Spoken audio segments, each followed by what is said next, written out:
Hello and welcome to Raising Those Spirits. I'm Steve, And I'm Sam. and we're back after another hiatus. I have lungs again. Hooray. So good. I'm so glad you can breathe and talk. Yeah, it got really bad there for a while, but It hopefully, knock sounded on like it. wood, my health won't impact episodes for a while. I mean, there has been a COVID outbreak at my son's preschool. So he Oh hasn't gotten no. it. It was last week, and he actually wasn't there during it, but we're still like, but he tested negative again today. We've been really on it. But I'm like, Oh, thank goodness. I just got my lungs working. I can't get COVID. No. Now's not the time. No, that would like really that'd be the end of you. I think it would. I would I would miss you a lot. But that would kill you. Yeah. So that's where we All right, are keep on living, dude. Keep on living. every day, one breath at a time. I'm bummed it took 2 weeks because I was like all ready. You really Uh, were. 2 weeks ago, like I had cryptids ready to go. I had ideas, and I was just like, I can't breathe. Okay. So As we were sitting here, I Wikipedia'd the thing that I watched so that I could jog my memory. yeah, same. I have IMDb up right now. Oh good. All in the same boat. So, what are you drinking tonight while we get into this? Oh well, I went with my in-laws got me for Christmas a single malt Scotch 12 year. It's a Grange Stone Highland single malt Scotch whiskey. I'm not actually drinking it right now, and I'll tell you why. Because I drank a lot of it about 2 days ago, and it really knocked me on my tuchus. Uh, I was alone at home. My yeah, everybody was out. My wife and daughter were out, so it was just me and the dog and a bottle of scotch. And I had a lot of fun with that. That's a good day. It was nice. It was nice. What are you drinking? I am doing an old classic too. I actually don't have it tonight, but it's been a go-to of mine for decades. This is called the Raven Cocktail.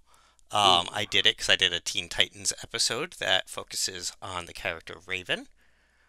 Hmm. It is 1.5 ounces of rum, an ounce of pomegranate juice. I use grenadine, which Hmm. is pomegranate. It's just not juice. Half an ounce of simple syrup, blackberries, and mint leaves, and you just kind of muddle it together. It is very good, very refreshing. Ooh, that sounds nice. Yeah, you got to double strain it into a glass after you muddle it and all that, though. You don't keep it all in like a mojito.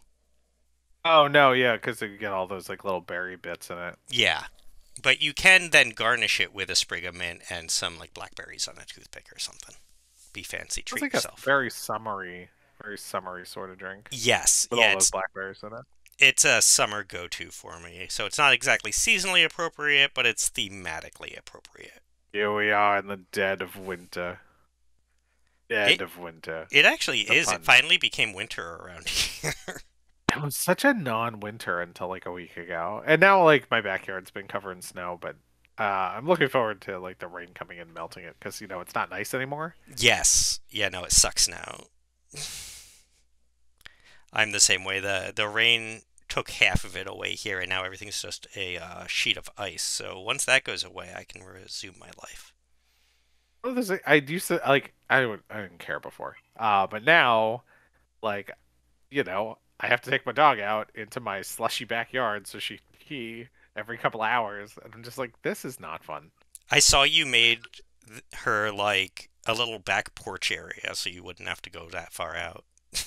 Didn't work. She didn't care for it. She doesn't. Oh, She does not use it. that's a bummer. Yeah, after we spent money on like a little like fake grass patch for her to pee on, I got her in it once and she really was not having it. She was just like, I do not care for this.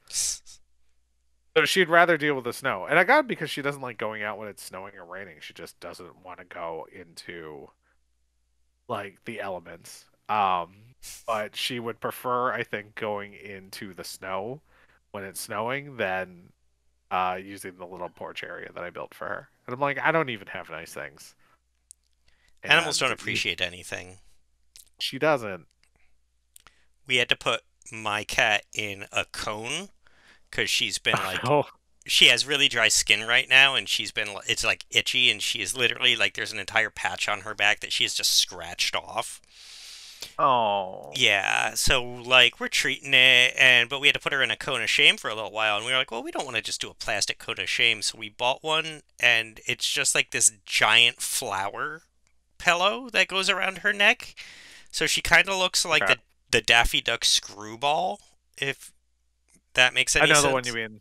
Yeah, Yeah, so yeah, from yeah, I know the one you mean. I've basically got that glaring at me constantly because it's just cuter this way. Nice. Okay, and I'm on cryptids this week. That's right. It's your turn. What state are we on? We are. I thought we were going to have to skip another one, but we didn't. We're on Iowa, which Mhm. has a lot of the same as the rest of North America. I mean, at this point, there's just North American cryptids. Like, it's a separate category. All these states are like, we've got this. I'm like, no, that's just a general North American cryptid. Everyone's got that. Everybody has a Bigfoot.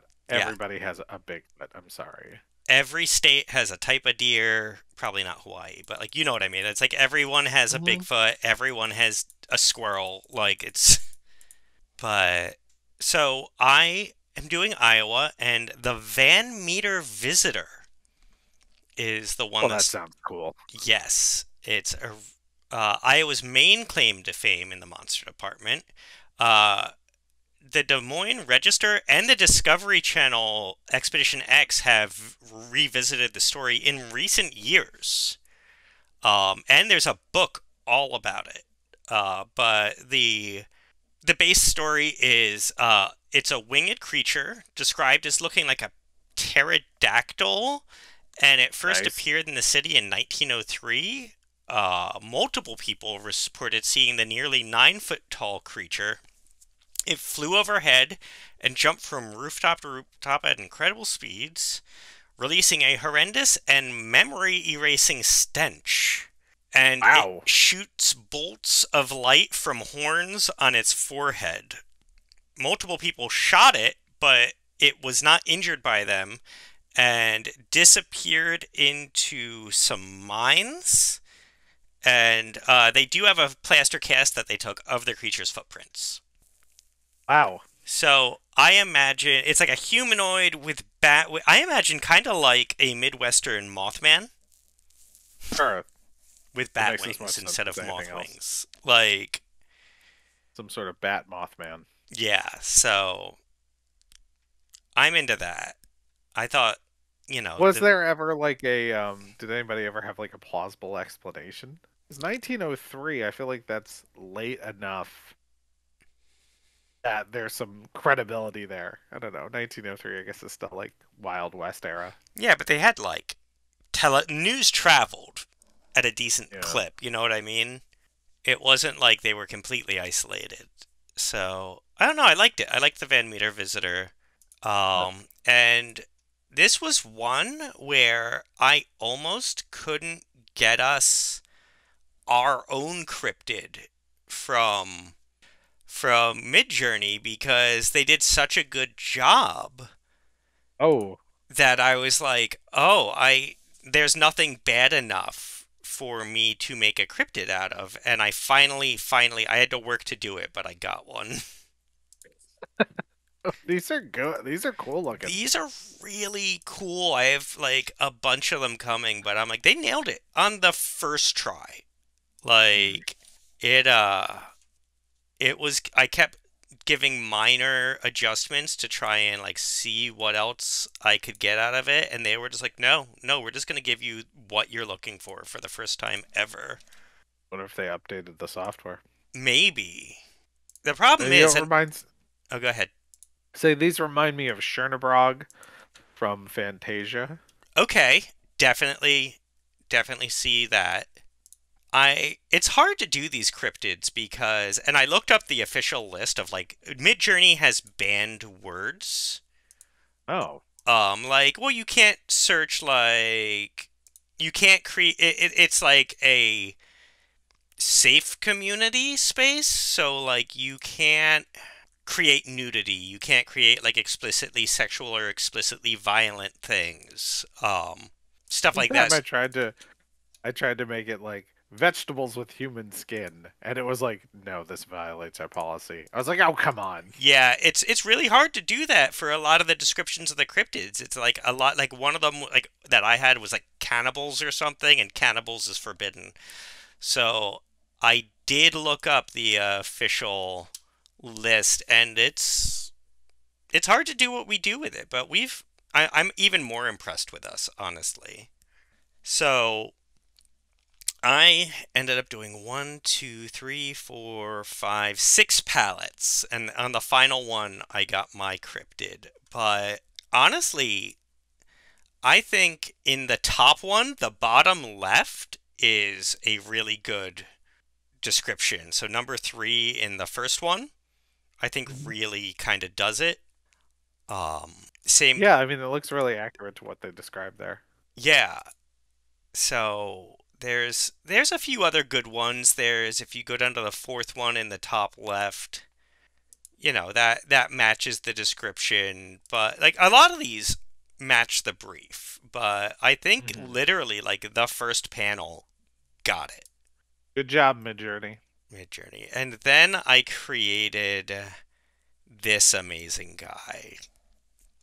So, in my final one, the top left looks like, honestly, it looks like Squirrely Dan from Letterkenny. if Okay.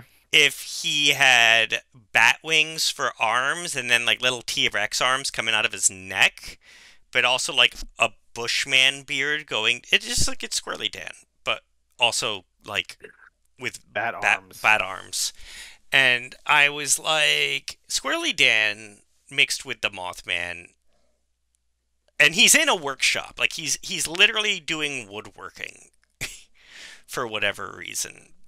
So I was like, this is an actually cryptid, but he swoops in not to correct people, but he swoops in to defend women who are being mansplained to. I like how He's you made him a real hero. Yeah, he is the first feminist hero cryptid that I'm Mm. aware of. But I was like, what does this guy look like, and what would Squirrely Dan do? And I feel like he would correct those men. Oh, So I good. think this thing just kind of flies around, and it's just like summoned from place to place as needed. And we were calling him the actually. The actually no, because the thing is the actually I feel like that has I want this to be more positive.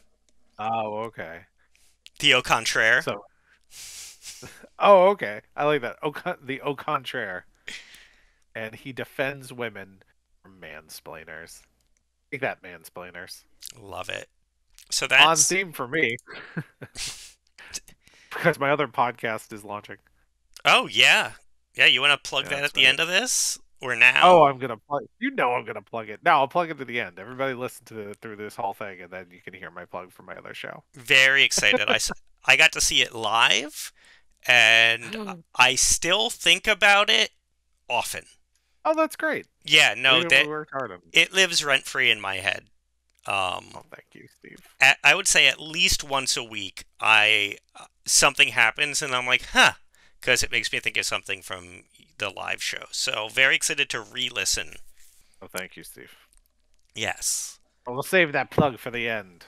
Everybody has to listen to our opinions on cartoons first. So, yeah, do you want to go first or second with your cartoon? I could go first. You can let your lungs rest a little bit, uh, and then you can gear up. So I went with. So we're talking about spooky episodes of cartoons that are not normally spooky this week. I don't know what we're going to title this episode. What are I we going have to title it? titled I it don't know. Unexpectedly Spooky TV. Oh, perfect. I like a good concise one. So I picked episode 19 of season 1 of Big City Greens. The name of the episode is Blood Moon. Steve, are you familiar with Big City Greens at all? I love Big City Greens. How good?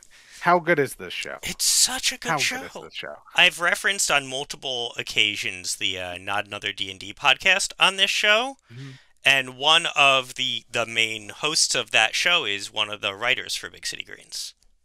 Oh, that's awesome. That's how I found out about Um, it, because when Big City Greens came out, he was actually like, "Hey, I'm working on a show for Disney. I wrote like all these episodes. Go check it out." And thus I did, and it's such a good show. all right. So if you're not familiar with Big City Greens, it's a Disney cartoon.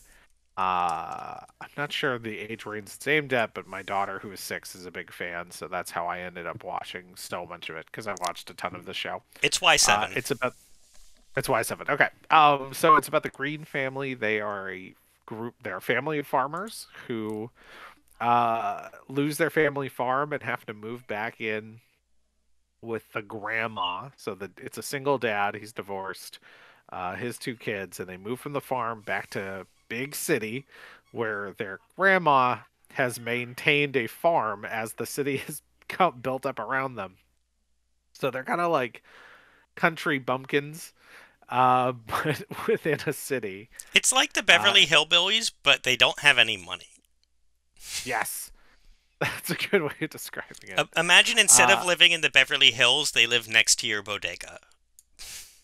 and yeah, so our main character is Cricket. He has a sister named Tilly. He has a best name friend named Remy.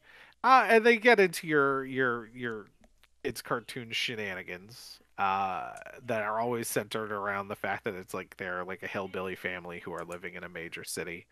Um, it's a really easy cartoon to get into. The family is lovely. They're a family that you would like to know. They just really get along. Like, the dad is divorced, but the mom is still in the picture and they get along really well. Not just, for the sake of the kids, but because they're still friends. And I really like that dynamic. We quote And this show a lot. It's so quotable. very quotable show. Um, a lot of good people are on it. Wendy McClendon Covey, I don't know how to pronounce her name, plays Nancy, the mom, in the episodes that she's in. And you remember her from like Reno 911 and things like that. Danny Trejo is a regular character who plays Remy, the best friend's bodyguard, because Remy is rich. Anyway, so this episode, the premise is it's Halloween, and every however many years on Halloween, you get the blood moon, and the blood moon turns all of the farm animals, because again, even though they're in a city, they live on a farm, turns all the farm animals murderous. And they don't say murderous, but like they're attacking them. So basically, it's zombie farm animals. So they're trying to have their regular Halloween and do some trick or treating, but they're trapped because there are all these zombie farm animals around. And through the course of the episode, what you find out is that the dad, what they had done was they trapped all the farm animals before they turned zombie because they knew they were turning zombie. This was a thing that they knew was going to happen. So they trapped them all in the barn. They think we're going to be fine. So the question that's permeates the whole episode is, well, how did the zombie animals get out? Because we know we trapped them. And it turns out the dad had let them out because he was so sad that he wasn't going to get to spend like a family Halloween with his kids now that they lived in the big city.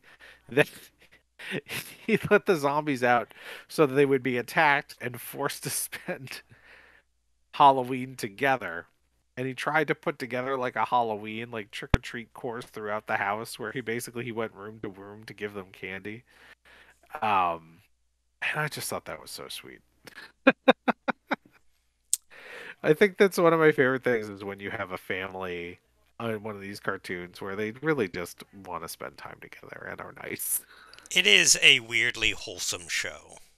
I think because they're not one of those families like they're a cartoon family that's kind of dysfunctional, but at the end they all love each other, which I think is going to be true of like so many kids cartoons. Uh, but when they write them and it's characters you actually feel like you'd want to spend time with, because I feel like the big problem with most cartoons is like the characters are just annoying, and they're just like crazy for craziness' sake, or off-putting in some way. But like all of these people seem like real everybody on Big City Greens, aside from the fact that they are kind of wacky cartoons characters, like they feel like they reacting the way real people would react. Um, and I love that. I love that he wanted to like create a Halloween for his kids, which is something that I did back in the beginning of the pandemic. When we couldn't have an actual Halloween, like we put together like a Halloween trick or treat course in our backyard so that my daughter would still be able to trick or treat, even though we couldn't go house to house. So it struck me right there it struck me in the feels. That's great. Yeah. So I could definitely recommend. And that's not their only spooky episode. I didn't watch it for this one, but they have another Halloween episode where they have a bunch of like evil pumpkins that are attacking. Uh, that were created by Sherry O'Terry, who plays a mad scientist who lives in the town. They've done a bunch of like Halloween parody songs, so there's actually a pretty decent amount of Big City Green spooky stuff. Because they have that Disney synergy, they also did a lot of stuff with zombies, which I made you watch for an episode way back. Yes. They do a lot of zombie crossover with Big City Greens. I maintain that those movies are all right. So I yeah. mean, Anyway, I don't know what to say. no comment. No comment. Zombie, that's good movies. No, I know. I'll shut up. Big City Greens. Yeah, there are a lot of good spooky stuff for Big City Greens. Yeah, definitely. I mean, all the characters are delights in their own way. Tilly, the daughter, is hilarious. She's like the straight man, but not the straight man. Yeah, that makes sense. She gets into just as many hijinks as anybody else does. She Yes. also does some supernatural stuff on her own, because she has a friend who's like into conspiracy theories. Oh, I forgot Um, about that friend. One of my favorite, I love Paul Shear on the show. He plays kind of like the main villain, uh, who is works at a Whole Foods. I don't remember what they call it. It's whatever the Big City Greens equivalent of Whole Foods is. So he doesn't like them, because they kind of like made him look stupid one time, uh, when they were selling stuff at a farmer's market. So Paul Shear is their villain, and he's just he has a great villain arc because he's so crazy, but he's really just like trying to prank these country bumpkins. And then his dad, who's the CEO of the company, is like, "What are you doing? Why are you spending all this time doing this?" God, yeah, I forgot about this episode, but it's good. If you haven't seen the shorts, they do like Disney does shorts for like every single thing. Yeah. The Big City Green shorts are very fun. Yeah, yeah, we watched those back to back with like the Gravity Falls shorts. Mm-hmm. Um, so we watched those a lot. Those and the music videos. Have you seen the Broken Karaoke on Disney? I am aware of it. I have not yet watched it. So that is where they take different popular songs and redo them for whichever cartoon is like doing the song. And so they do a couple with Big City Greens that are like monsters or Halloween themed. They did a bunch during COVID. Isn't there like a Um, spin-off where like he does like not talk radio, but almost like he like does like a Jerky Boys where he calls all the other like Cartoon Network characters? yeah, yeah. So they do like a prank show with Cricket where he is prank calling other Disney characters, and that's one they do a lot with the zombies people. Again, for that zombie synergy. I mean, They I'll did accept that. Those people deserve to be pranked. the weirdest thing that they did, and I didn't quite get what they were trying to do, was they did a Big City Greens hockey game. What? And yeah, yeah, no, so not like a video game. So what they did was, I think it was like an actual hockey game was happening. I don't know if it was like a real NFL, like NHL game, or if it was just like um, what's the word when it doesn't count? Scrimmage? Scrimmage. Yeah, and they must have like had sensors on all the players that rendered them as Big City Greens characters. So they did like a whole NHL hockey game getting played out in big city that aired live. And I put that on for my daughter because I was like, I have to see what this is even about. And I was, I was like, oh, it's a hockey game, but it's not even as interesting as actual hockey because they can't really render the characters out doing hockey stuff as well as they would just look in real life. So I don't think it really worked, but it was an interesting experiment of basically creating a live cartoon in real time. That's insanity. Yeah, of like a hockey game. So they had like sports commentators talking about it. I don't remember what it was called, but if you look at a Big City Greens hockey, I'm sure you'll be able to find it online. But it was a bizarre experiment. I appreciate that they tried it. We live in the future, and living in the future, you get weird stuff like this. I think it's one of those things where you have to try these kinds of things to see if they work. I don't think that did. There's a lot of Big City Greens. I remember when my daughter first got into it, I tried to find her some like toys or shirts or stuff, and I couldn't find any toys of it, which I found surprising. Yeah, they don't push it really hard. No, but it's around. Like it doesn't go anywhere because it's been running since 2018, and I think they're still putting out new episodes, which They is pretty are. They just rare. released a new season over the summer, I believe. There you go. So they're still putting stuff out. So Check it yeah, out. I recommend. Yeah, check out Big City Greens. It's a fun show. They got some good spooky episodes. I think if you got young kids, it'll be right up your alley. It's a good litmus for spooky. Yeah, it's a good. It's one of those ones where it's good. You introduce the non-spooky stuff, like the non-spooky episodes, and then you can slip the spooky episode in. I think it's a good way to get kids acclimated to it. They do a spooky version of the opening theme, and it can actually be a little scary. I remember when my daughter first started watching it, which was a couple of years ago. So she was a bit younger. It did scare her a little bit.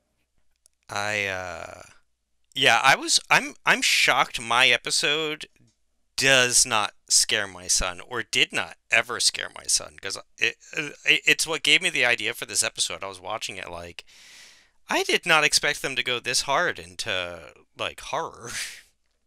So what did you watch? Tell me. So I did Teen Titans, classic Teen Titans. Not go. Not Teen Titans Go, yeah. Teen Titans proper. And it is season 2, episode 5, Fear Itself. Oh, sorry, sounds scary. So, the Titans come back from a mission at a video store, and while they're at the video store, they find this movie I think it's a play on The Ring. It's like supposed to be like the scariest movie ever, and the tape is supposedly cursed because this is all the way back in VHS tape world. Oh my God, that Y- show was a long time ago. yeah, it was 20 years ago. Oh no. This episode actually might have aired exactly 20 years ago when this episode comes out. The Would day you say it after. was season two, episode? Oh Season wow. 2, Oh. episode 5. So, on the 20th Oh, anniversary, I'm going to talk about this. that's wild. Oh, what good timing. Go on. And so they bring the tape home and they watch it. And they're all scared except for Raven, the magic one, who's like, I don't get scared of stuff. And then they all go to bed. And then very spooky stuff starts to happen around the tower. And like this, like, they do so many horror tropes, but they do them like really well. Like they could have gone like because Teen Titans could go very serious, but they could also go very goofy, which is how Teen Titans Go ended up happening. And this Hmm. easily could have been a goofy ghost episode, but they were like, no. And it was like, oh wow, like that's it, just no. And yeah, so like it's this like big cloaked murder monster, but then like when the cloak gets pulled off, it's just got mouths all over it. It's like this Lovecraftian thing, and I don't mean like big monster mouths. I mean just like sets of teeth. Oh. It's like it's this unnerving, really well creepy thing, and then like it is just picking them off one by one. Like it turns into a swarm of rats and just engulfs someone, and just like they're gone. And lots of fun stuff like that, and they leaned into a lot of like real horror tropes. And I was like, wow, this I could see this being a lot for a kid, and as a parent, just being like, "What? You were just watching a superhero show in the next room? Like, what? What the hell happened?" Like, and then at the end, it turns out Raven was scared, and it was her subconscious powers brought this thing to life, and it was picking them out, and So you need so to admit you're scared so you can grow. exactly, That's the that's the lesson we've whole learned here. lesson of the episode is you can't keep that bottled up. You can still be scared and still fight or stand up for yourself or whatever you need to do in that moment. So, like, you get the lesson and everything, but they do a really good job picking people off in like real horror movie ways and leaning into the Lovecraftian, like, unknown. And it's a very dark episode. Everything is like very poorly lit, and it's like they nailed it. They nailed the spooky episode. Wow. All right. I mean, Teen Titans, I think, was always a solid show. Yeah, I think it was Um, canceled prematurely. I think so too. And they did a little revival because they did a Teen Titans versus Teen Titans Go movie a couple of years ago, which is And they another did one my wrap daughter up was. Teen Titans with they did get their own movie, Trouble in Tokyo. Oh, that's right. I can't believe that I mean, Teen Titans Go is still going. I know it's a spin-off, but it's, within the, I guess, sphere of the original Teen Titans. So Teen Titans in this iteration, kind of, has been going for over 20 years Yeah, because with this this is season same two. cast. So this is season 2. That was 20 years ago. Teen Titans Go is still running and has been running for over 10 years on its own. And I probably watched more Teen Titans Go because it's, one of the ones my daughter went on a real kick of it for a long time and still There's goes just so back to much of it. pretty frequently. There's so much of it. Teen Titans, the Trouble in Tokyo, I thought was a pretty spooky watch Yes. because they go into some like anime horror tropes there. It's very, I would say, Spirited Away inspired some of the monsters in that. Yes, I think that's very accurate. Yeah, it's almost like with Fear itself, they were like, okay, we went a little too hard for that, and then they found a really good medium for it for their genre then, for Trouble in Tokyo. Yeah. But yeah, if you're looking for like I'm not sure if my kid is like a spooky kid or if they're ready for X, Y, or Z and they like superhero shows, try and show them that episode, and it'll give you a pretty good rating of where they are. All right. That's a good idea. I feel like that maybe we should that could be a whole episode of this podcast where we figure out the litmus test. Like if we come up with levels, like what is level 0 of spooky, completely non-spooky? What's an example of that? And then have like a gauge of between 1 and 10. 10 being like John Carpenter's The Thing. Like at some point your kid is ready for that. But what This are the episode was different aired once and then pulled forever. Like, right. That would be a fun project, I think. Coming up with the color wheel, the chart. Where I is your like kid that. on the spookiness chart? We'll call it Teen Titans. This could be like 3. Like we're just getting into it. Yeah, Or no, this maybe that would be maybe Big City Greens would be like the spooky episode of Big City Greens would be like 1. This would be like 4 or 5. Oh, I don't know. I don't know. I'm having trouble coming up with a gauge. I mean, I'd say well that's the thing is like you have to gauge it based on your audience too. Like, because even me, I was True. like, this is a good horror as an adult who likes horror. Um, but like for a kid, I could see like this, like we've talked about in previous episodes, like this was a movie that like awakened something in me and made me really like latch onto the spooky. So like I could see this being that episode for the next generation for a lot of people. Okay. For 20 years ago. Hey, my kid's still watching it. All media's present. No, it's true. No, it's true. It's just one of those funny things where it's just like, oh, Teen Titans still feels like a relatively recent thing, because it was something that aired. We I were in guess when we were in college. college, this was college. So I think that was in college, but it's just like, oh no, I have to come to grips with the fact that college was actually a really long time ago. No, it was just a few years ago. Oh, well, like Oh, they remade Mean Girls. It's in theaters right now. And right. I was like, I still haven't watched the first one. It's like I'm still planning on getting around to watching Mean Yeah, Girls. that was the It's thing. I was like, still it was on the on the list. list. People have been telling me to watch it forever, and it's been so long it's been remade.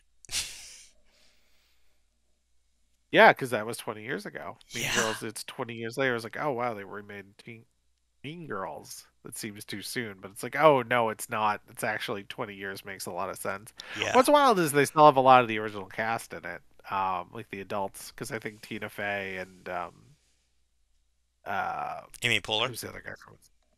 No, Amy Poehler's not in it. She got recast. I think it's Busy Phillips, Hmm. who was somebody who was on TV when we were in high school as playing a high schooler, which hurt. She was on Freaks and Geeks, and now she's playing like a mom. I think she's still a little too young to play like the mom of a teen. Can I break you? Oh, I'm not gonna. Please do. Melissa Joan Hart in her new Hallmark movie is a grandmother. I heard about that. I heard. I was like, oh no. Oh, and I'm completely wrong. Izzy Phillips was born in '79, which means she could easily be the mother of a full teenager. Oh, absolutely. Uh, yeah, that makes perfect sense. No, because even like I could be like I could I have have friends a our teenage kid age. My friend Michael, who have. who you've met a few times. Yeah, Yeah, yeah, yeah. his daughter's like a junior in high school. Sure, and He's the that same age makes as perfect us. sense. Yeah, because we're almost 40. Oh no. Um, yeah. Yeah, Melissa Joan Hart. And I like did the math and I was like, oh, she wouldn't even be like a young I mean she a young grandma, sure.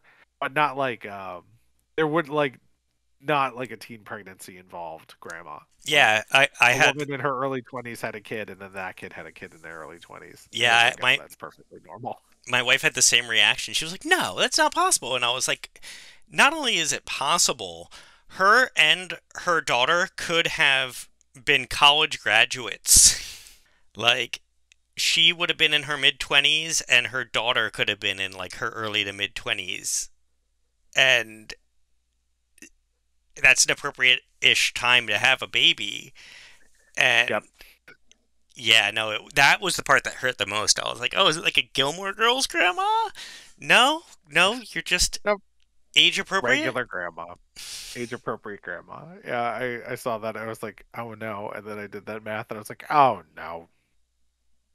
Yeah, I was at my nephew's birthday party over the weekend, and the person running the party was like, I was like, oh, she's a teenager or something. It was like, oh, she's 15. And then I did the math, and I'm like, oh, I could be her dad. I could totally be the dad of a high schooler. I just happen not to be. And I was like, oh no, you're a child. You should be a child. You should be like a little child. It's like, oh no, you're like a teenager and you're old enough to like do stuff and have a job. And I'm old enough to be your dad easily. yeah, I was like, ugh. Well, we shouldn't have done a parenting podcast. yeah. It makes me feel very old. We'll just shift and we'll start writing horror movies, and then we'll rate them on the scale for how appropriate it is for your children. I like that idea. Anyway, should we call it a night and save your lungs? Yeah, I think having a non-hour and 20-minute episode for once would be perfect because we Good. used to aim for This is 45 minutes and we're actually going to hit that target for once. So, I love it. All right. Well, I'll plug my show if you want to listen to a narrative podcast. We're putting out a feminist romance novel podcast, Temptations in Sweetwater Creek.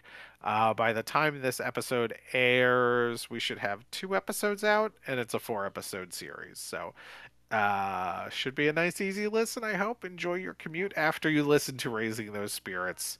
Throw on a feminist romance novel podcast. We worked really hard on that. and yeah, check it out. A lot of fun, really funny, a lot of good laughs, and it'll keep Sam happy, and then Sam will be happy on this podcast. I'm always happy on this podcast because I'm talking to you, Steve. Aw. Same. Oh, but everybody check us out. We're on Facebook and Instagram at RTSpiritsPod. You can see the images we were talking about that we created with Mid Journey earlier in this episode. And we do always want to hear from you what you think we should cover. What's a fun, spooky thing you watch with your kids? What's a fun, spooky thing you watched when you were a kid? We want to hear about it. All right. Thank you for joining us. Let us know your favorite spooky episodes of things that aren't normally spooky. Oh yeah, tell us. We'll do cover them in a future one of these because Yeah. there's plenty of this. We could get a whole There's, podcast out of that. yeah. This could literally be an entire season. We could just do this topic for a year, and I think, hell, if we get enough good recommendations, maybe we do. Never know. All right. Well, thank you for joining us. I'm Steve, I'm Sam. and have a good night. I